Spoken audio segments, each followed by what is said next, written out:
Dear friends in this journey, thank you for inviting me to be with you today.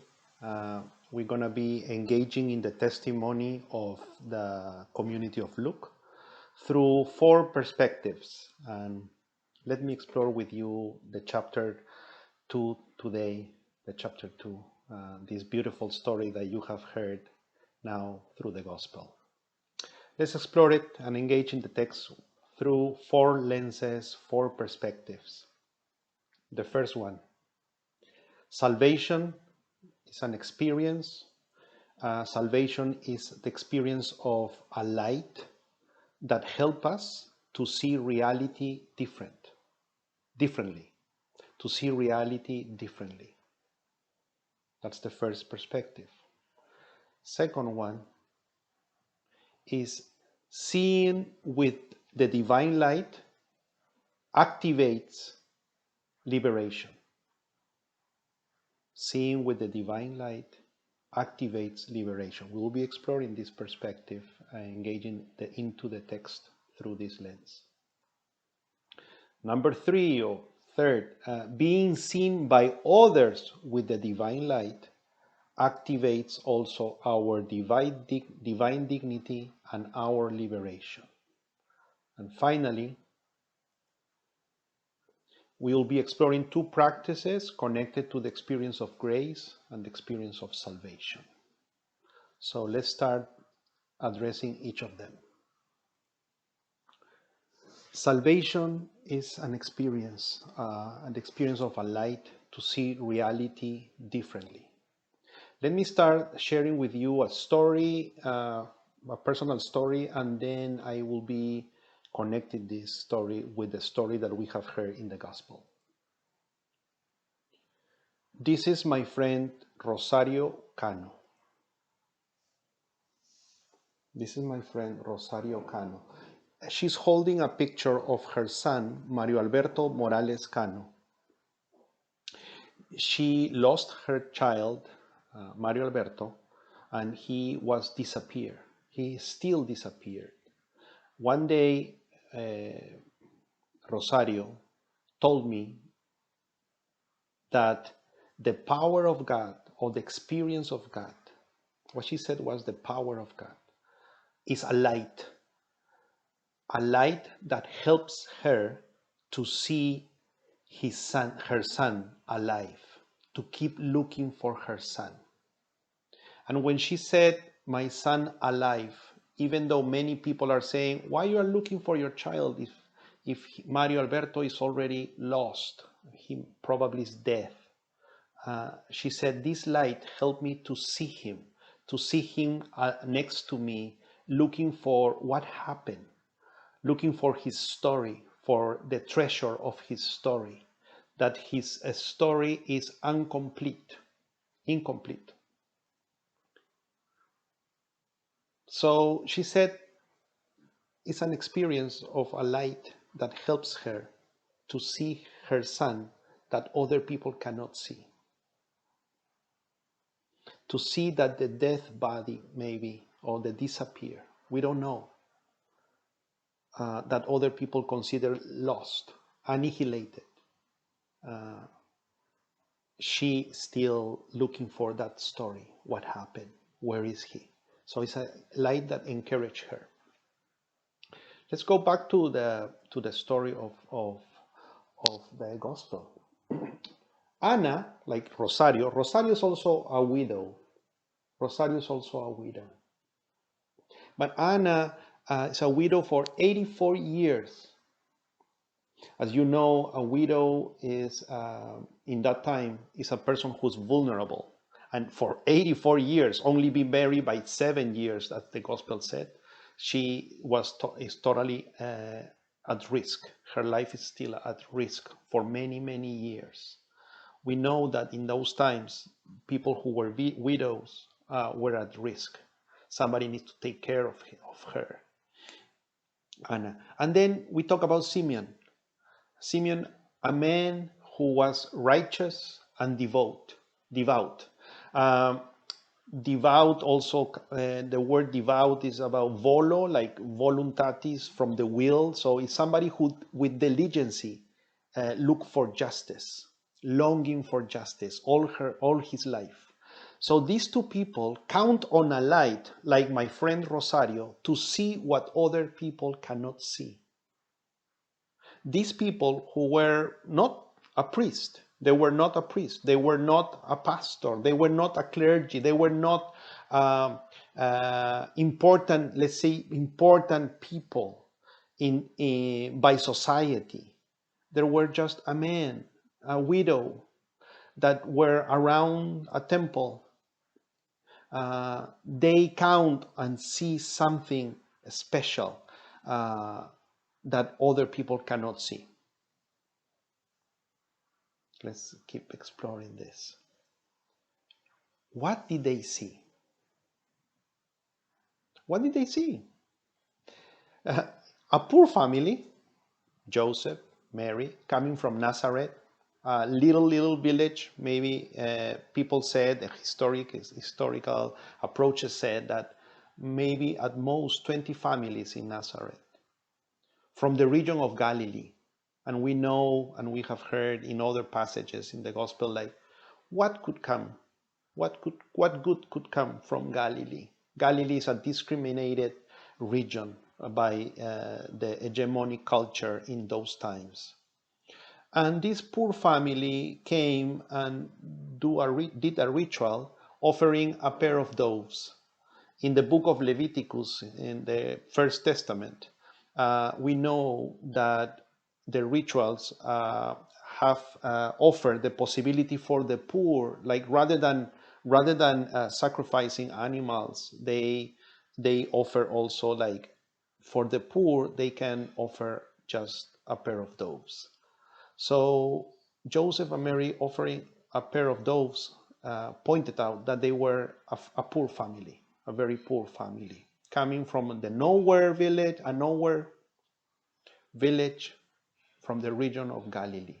That's what Anna and Simeon saw, but they saw something else. They saw dignity, they saw liberation, they saw potential, they saw love, they saw a miracle, they saw the incarnation of the divine, they saw justice coming, they saw the kingdom of heaven.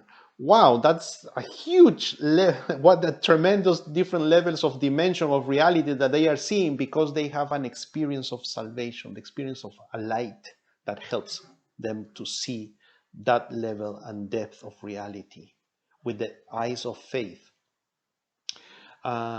We know by the Gospel of John as well that we said that God came, like the light came, and those who receive the light can start living like children of God.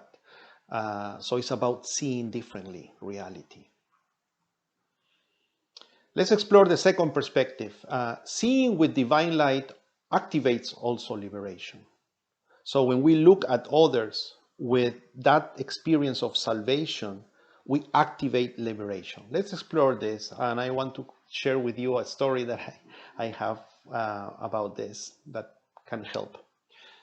My daughter, she was born in Peru, and she called me papi rather than daddy. She called me papi. That's how she do it. In Spanish, papi, papa, from dad, right? So since she was a child, always she said, papi, look at me, papi, look at me. And when I started looking at her with loving eyes, loving attention, then suddenly she started dancing like miraculously. Wow, like how she can dance that way. And she danced and look at me, and she just an explosion of potential, the releasing of potential, releasing of her expression, her dignity, all of it in front of me. So I understand that when we have this light coming from out of love, out of tenderness, activates potential in reality, activates potential in those. Before going to the next point, just I'm curious here about like what activates potential. Maybe Jesus was activated by that how people look at him with longing for justice, right? We will explore that later. But seeing with that light activates potential. Let's go for a third perspective, being seen by others. Not only that we see others and we activate potential in others with this divine light or loving light or seeing with the eyes of faith. Also, when others sees us, other sees us, activates our dignity, our divine dignity, our liberation. And I want to share with you a story about this because I have the question, who are those others who can activate that? How do they count on the divine light to see us in that way?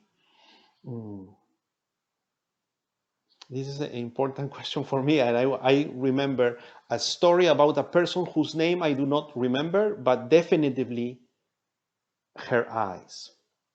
Time ago, I was a friar, like kind of a monk, but with the chance to do pastoral initiative, pastoral roles, and a lot of preaching. That was time ago, and I lived in a peripheral area in a place in Lima, in a convent, and at night, very late at night, at 11 p.m., 11:30 p.m., we will be waiting for the people who pick up the trash, the garbage, the trash from the convent. But in the place that we were living, there wasn't that, like, don't picture that the track with all the technology, all the safety conditions that may you think in your context that you are living here in the Oregon State. In that context, it was about a family renting a truck and doing their business, like helping the district a little bit, a poor district, helping to pick up the trash. So it was no safety conditions, and people were, the garbage is over the truck, and there are people also in the truck.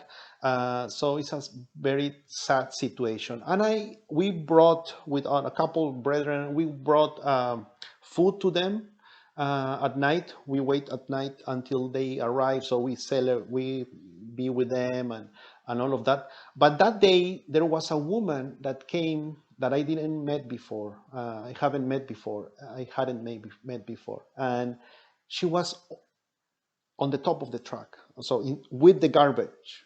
Um, with the garbage, and I get closer, and then I jump into the truck. I don't know what energy came to me, but I jump into the truck, and what was with her, and we touch each other, and she looked at me with the loving eyes that I have never seen in my whole life. She looked at me with loving eyes. She saw me in a way that awakened my divine dignity and the compassion energy and the justice longing energy that I have to overcome the imprison and I was, and I activating me the energy to engage with those who are struggling, the crossover of many types of oppression. The way she saw me activates all that potential and all that liberation. So let's going back to the Jesus story right now, and we can remember who were those others who saw him, who he is, like Anna and Simeon. But in his life, we can remember, wasn't it that the most marginalized, the most vulnerable, the impure, the people who were the miserable, those count on the light to see him as he is? Wasn't it that those who were important in society crucify him?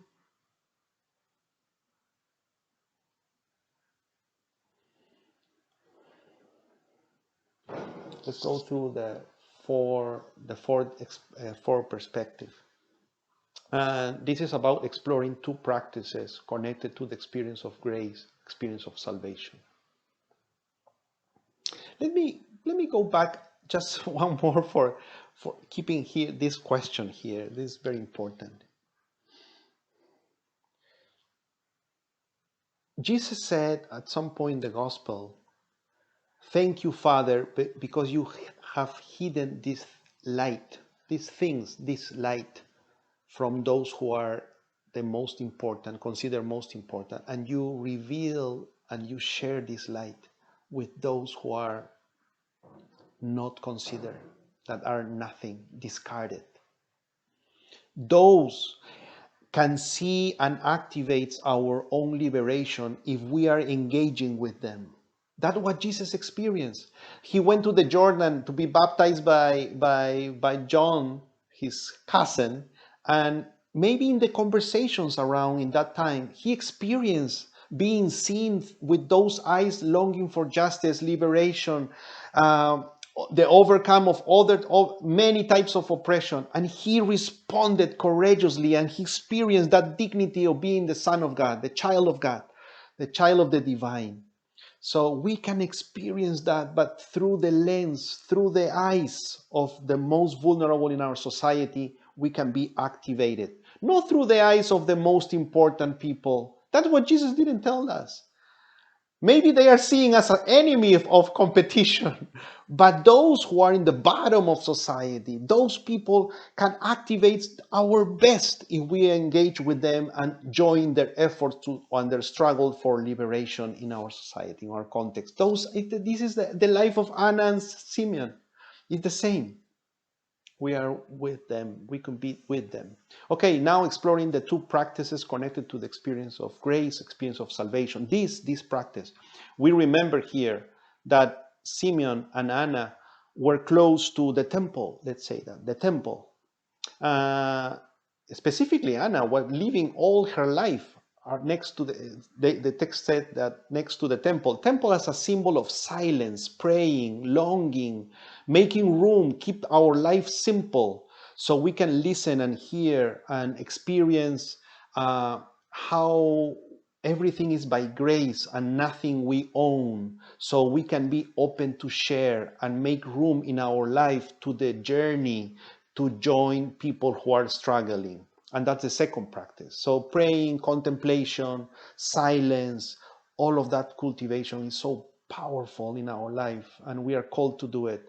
But out of that, or next to it, or alongside that, we need to weave relationships. As a body, we said we are people who are responding to a vocation, to a call, and we need to weave our relationships, specifically engaging with those who are struggling to overcome all this crossover of many types of oppression are in our own context.